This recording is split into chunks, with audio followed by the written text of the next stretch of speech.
And in today's world, we're in, unique circumstances right now being in the pandemic. But let's talk about before the pandemic.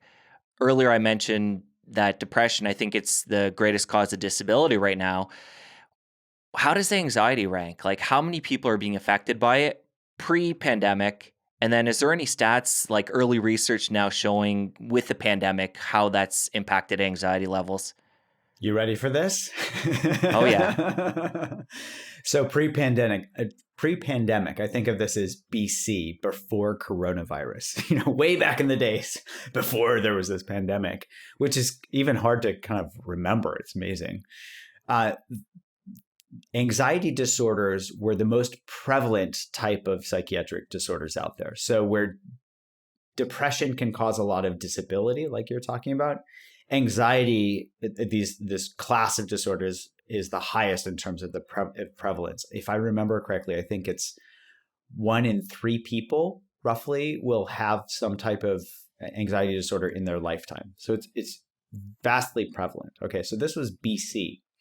There have been some studies already published in the last 6 months or so, and maybe some early studies even when the pandemic was just getting started, showing that between 2019 and 2020 in the United States, anxiety tripled. And there was a recent study, if I remember correctly, of people that were diagnosed with COVID, regardless of how well or poorly they did.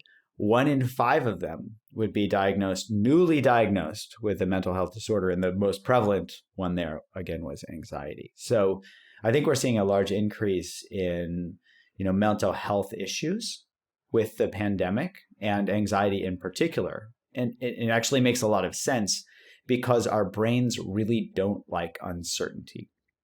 And there's a whole lot of uncertainty happening, started at the beginning of the pandemic. It has continued. We've had a, wave after wave of uncertainty, whether it's economic or schools or variants. All of these things are just examples of yet another wave of uncertainty, hitting all of us as a planet. Well, it's interesting as you talk about the uncertainty, and it's obvious that we're all going through a lot given the pandemic.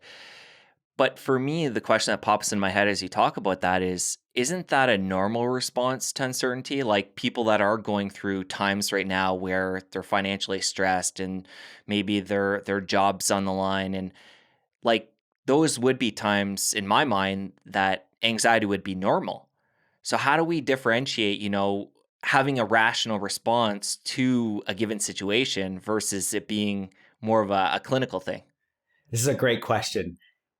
A rational response. Okay, so let's think of I think of Mr. Spock as the hyper rational being, from Star Trek, where he would always, what was his line?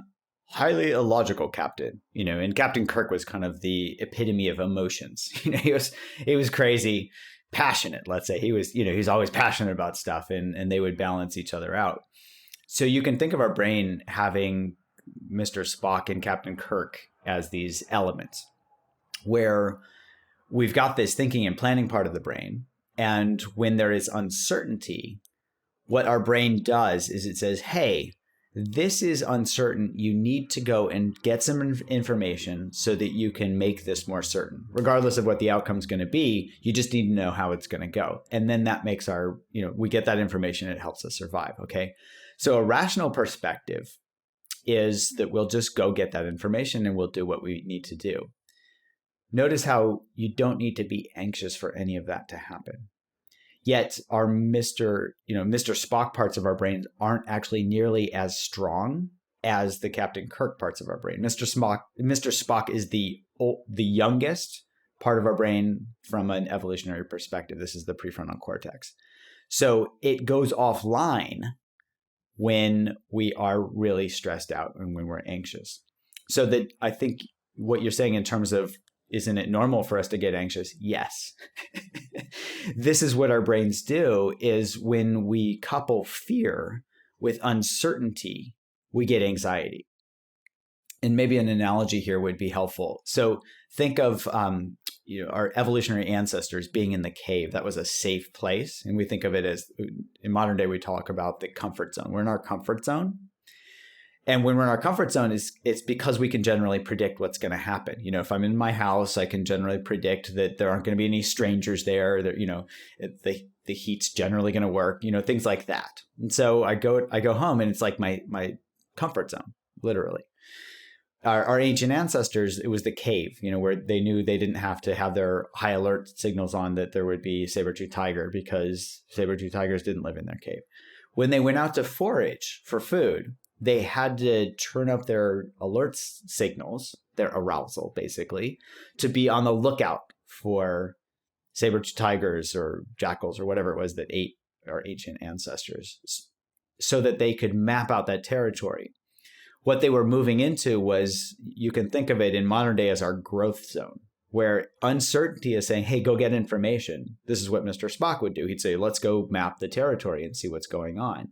Whereas Captain Kirk might go out there and be like, whoa, this is uncomfortable. This is unusual. I don't know what's going on. Let's go back to the ship. I'm not saying Captain Kirk would do that, but you know what I mean. So here we can move from our comfort zone into either our growth zone, is the way it's described in modern day, where uncertainty invites us to the challenge to say, okay, let's figure this out. Let's map this out. Let's see if there's really danger here. Let's learn. Let's lean into this rather than running back to the cave. But what a lot of us do is we go out and it's so uncomfortable that it becomes our panic zone, and we freak out and we say, this is just too uncomfortable. I'm running back to the cave. And I think this has actually been perpetuated in modern day, where we have so many ways of soothing ourselves that we're not used to being in discomfort. So anything that feels uncomfortable is going to throw us into the panic zone, as compared to, having learned good distress tolerance, And so you can think of, we have these phones, these weapons of mass distraction, as Cornel West put it, where whenever we're bored or we're stressed or we're anxious, we can go on our phones and, scroll away and kind of distract ourselves for a while. And so that has become our mechanism, where we say, anything that's uncomfortable, I can soothe myself quickly. In colleges where they have, sorry to go on and on, but I'll stop. Colleges have these, what do they call them? Safe spaces. When students said something that that a student didn't agree with, they could go to these rooms that they would set up that literally had things like milk and cookies, which makes me a little concerned about college. I thought college was about learning to, be in your growth zone, where you're learning and you're meeting people with diverse perspectives. You're having interactions with them, and they're all constructive. So everybody grows from it. But there's this movement toward, let's just keep everything in the comfort zone. And I think that's problematic for our survival. And I think we might be seeing that manifesting now, where nobody can deal with discomfort. Nobody can deal with uncertainty. It's like the only certain thing in life is uncertainty. So this is a great time to lean into that challenge, that discomfort, and even learn to be comfortable with discomfort, so that we can really always be moving into our growth zone. We can quickly see, is this really dangerous or not? Okay, if it's not dangerous, what can I learn from this? So there's a long answer to your short question.